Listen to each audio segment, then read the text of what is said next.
Hello everyone and welcome to the Legal Saga. I am going to take your lectures on Hindu law. तो ये lecture plans कुछ specific lectures में divided है. आज हम discuss करेंगे हम पहले कौन से एक्ट्स को पढ़ेंगे. यहाँ पे कुछ डिफरेंट एक्ट्स हमको पढ़ने हैं. तो सबसे पहले लेक्चर में हम पढ़ेंगे origin and sources of Hindu law. Next हम पढ़ेंगे different school. Basically there are two school, one is Mitakshara and another one is Dayabhaga.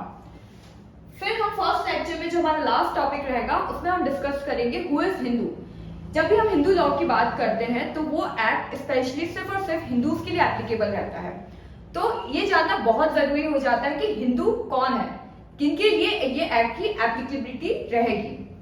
फिर आएंगे हम लेक्चर 2 में. लेक्चर 2 से हम अपने एक्ट्स को स्टार्ट कर देंगे. तो हमारा सबसे पहला एक्ट रहेगा Hindu marriage act of 1955. Marriage act में हम सबसे पहले मीनिंग ऑफ मैरिज को जानेंगे.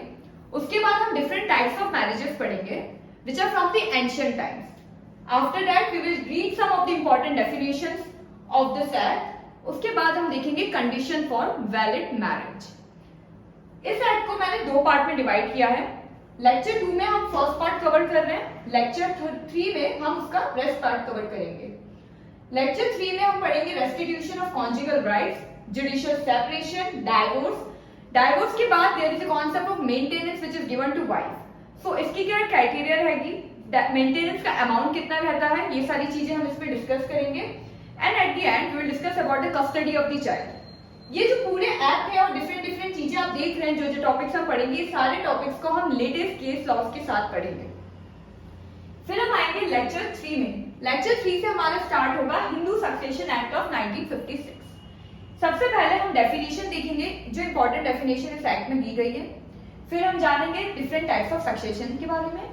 एंड देन हम पढ़ेंगे कुछ एग्जेम्पशन ऑफ सर्टेन प्रॉपर्टीज. कुछ स्पेसिफिक प्रॉपर्टीज होती है जैसे कि पुराने जमाने के महल है या राजघराने वाली जो प्रॉपर्टीज होती है वो सक्सेशन में 100% नहीं जाती है. कुछ परसेंट गवर्नमेंट अपने पास सीज कर लेती है. कुछ टूरिस्ट प्रॉपर्टीज बन जाती है जो टूरिज्म के लिए होती है. तो वो प्रॉपर्टीज जो होती है वो फर्दर सक्सेशन के लिए नहीं जाती है. तो वो कौन कौन सी प्रॉपर्टीज है उसके बारे में हम इस लेक्चर में पढ़ेंगे. फिर आएगा हमारा लेक्चर 4. लेक्चर 4 में हम कुछ रूल्स पढ़ेंगे. Rules for succession of for male, rules for female succession. फिर हम पढ़ेंगे हायर. बेसिकली 4 कैटेगरीज होती है हायर की, और पहली कैटेगरी से लेकर लास्ट कैटेगरीज तक हम चेक करेंगे कि कौन कौन से हायर्स होते हैं और किस हायर को कौन सा प्रेफरेंस मिलता है. फिर हम पढ़ेंगे पर्सन डिस्क्वालिफाइड फॉर सक्सेशन. कुछ पर्सन ऐसे भी होते हैं जो डिस्क्वालिफाइड हो जाते हैं सक्सेशन के लिए.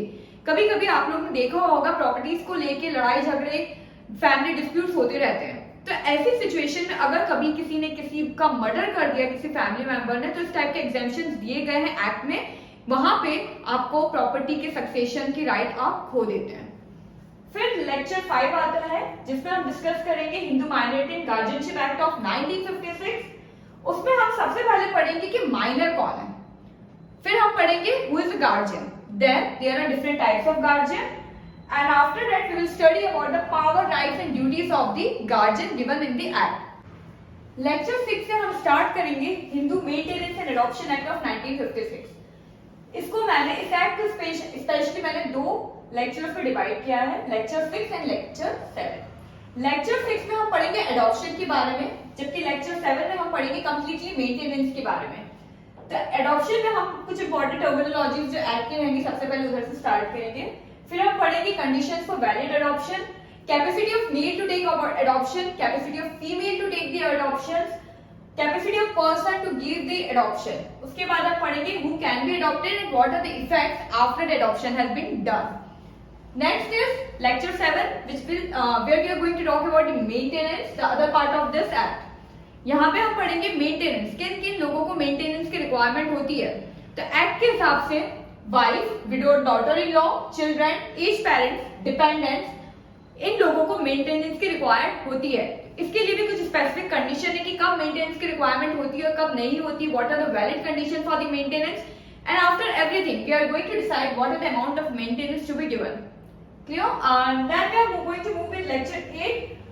In lecture 8, we will discuss about the Hindu Disposition of Property Act of 1916. सबसे स्मॉलेस्ट एक्ट है एंटायर हिंदू लॉ का. इसमें हम बेसिकली 3 चीजों पे फोकस रहेंगे. पहला, disposition for the benefit of person who is not in existence.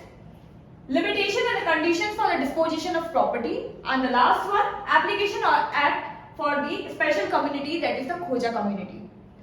Lecture 9 में हम पढ़ेंगे स्पेशल मैरिज एक्ट। ये एक्ट किन के लिए एप्लीकेबल रहता है? ये एक्ट उन लोगों के लिए एप्लीकेबल रहता है who are not, who if one partner is Hindu and one partner is belong to any other religion, for example Muslim or Christian, तब इस एक्ट की एप्लीकेबिलिटी स्टार्ट होती है। इसमें हम कुछ important definition, application, condition for marriage and divorce पढ़ेंगे।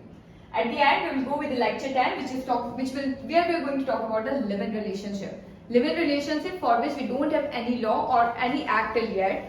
ये completely judicial decisions पे depend करता है, and judicial decisions के हिसाब से live-in relationship is now valid in our country.